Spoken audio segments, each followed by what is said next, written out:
There we go. I'm 1 for 1 this week. Started my video with it facing the windshield. And it doesn't really matter, but when you post the video, then the first image on my Facebook timeline is a still shot. Good morning, Rob. The first image is the picture of my windshield. I don't know why I do that every morning. I forget to check to make sure that it's set on public. What's up, Wes? Good morning. I need to go through like my pre-video checks to make sure it's set to public. It's not facing my windshield. And I'm not trying to connect to Wi-Fi. Wanted to give you guys a quick sales tip today. It's one of the things we're teaching in the weekly real estate agent sales training I'm doing with John Martinez. And we covered this a little bit last week. And I think this little tidbit will be super helpful for people. You've heard before that our value or the price of the service that we're able to charge that people will pay is in direct proportion to the problem that we solve. And that rings true. That's 100% accurate. The challenge is it's difficult with that information as a salesperson to take action. How do we know the size of the problem that our client has? How do they know, or how do we know they have a problem? Everybody doesn't make a decision specifically in real estate to buy or sell because they have pain or they have a problem. Some people are doing so because they're at a critical or exciting time in their life, and maybe they're making a move, to a different area, or maybe they're upgrading house to something larger. Maybe they're going to spoil themselves and buy a vacation home. So the challenge with that, old school kind of sales training is that it doesn't directly apply. It's not something that you can directly take action with. So what I want to share with you today is how and why clients will make a decision to take action with you. It's always because they are able to attach a value between where they are currently and how that makes them feel. So, quite frankly, how do you engage in conversation with someone like that? It's good just open and honest communication with your customers, which is what we teach as part of our sales process. So it may look something like saying, hey, this house that you have now seems like a very nice house. You guys have been here for a couple years. What's made you think about moving? They're going to tell you, what it is about that particular house that's no longer a good fit for them. And then the next question is super important. Go, well, how does that have an impact on you? How does that feel? What's that like? I mean, is it that big of a deal?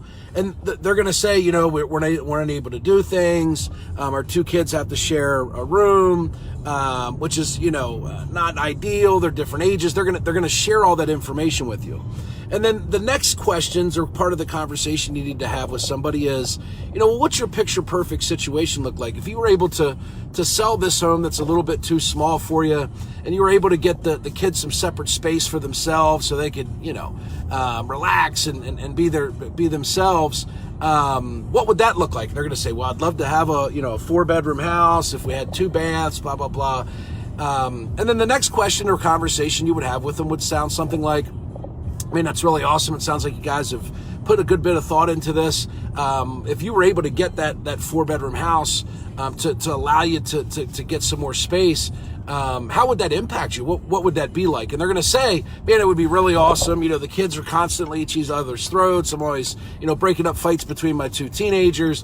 So now what you've done, and I apologize, I'm not getting super deep into this, but I wanted you to just grasp the concept would be, you're creating a bridge between where they are and how that makes them feel, and then where they would love to be and how that makes them feel. And the distance in between those two, if you're able to bridge that, if you're able to provide the service that gets them from where they are now to where they would like to be, or what we consider the picture perfect, that is you've clearly understand, which is one of the bigger issues with a lot of salespeople, is they jam people into a sales process that has nothing to do with their individual clients' wants or needs.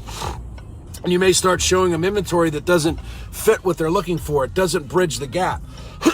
So now when you're able to get someone from where they are now, help them tap into how that makes them feel, whether it's a source of frustration, whether it's causing challenges in their relationships with their spouse, or it's too long of a drive to work, or whatever the case might be. There's some type of emotions that come along with where they are now, and then the perceived or real feelings that they'll have if they're able to get to the other side. And when you're able to illustrate that to your clients, that's when you're going to get them to take action. That's when they're going to, in most cases, money becomes secondary. In that case, they're not necessarily, budget shopping or looking for the best deal. They're now going to make a decision to work with you and buy that house or buy that product because it gets them from point A and how they're feeling, whether it's just, underwhelming, or maybe they're upset or sad about not being in the other position that they want to be in or having the ability to buy that house. And then that bridge is what is able to give you the ability to ask them to take action. Hey, we talked about the size of the house that you're in now. It's a little bit too small. You even shared with me that at times it causes a little bit of frustration or some tension throughout the house. And, it looks like we found this other property for you that has all those bedrooms. It's big enough for you guys to have your own kind of quiet space for each other. And I think we had talked about that would be an extraordinary step for you guys. Is that true? And the client's going to give you the truth. They're going to talk with you. Yeah, I mean, honestly, if we were able to get this house, it would be such a relief. I'm closer to work. My wife and I would have a little bit more space to ourselves so that we want to wind down. I have the basement to go to. She's got the outdoor space that she really likes, and then the kids would have, their own separate bedrooms. This would really, really, really improve our life. At that point, if they're able to afford it, the person's going to make a decision. So what you want to do is get a good understanding of where your client is now and how that makes them feel. And then what we call the picture perfect scenario. If you were able to get to this place, what would that mean to you? How would it change your daily life? What would that feel like? And then what you want to do is the bridge that you build in between is the value or the cost of what you're able to charge for your services, whether it's a difference in payment, a down payment, or just the ability for that person to take action.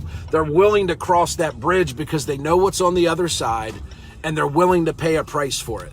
So start doing that. You'll sell more homes, you'll sell more cars, you'll sell more stuff.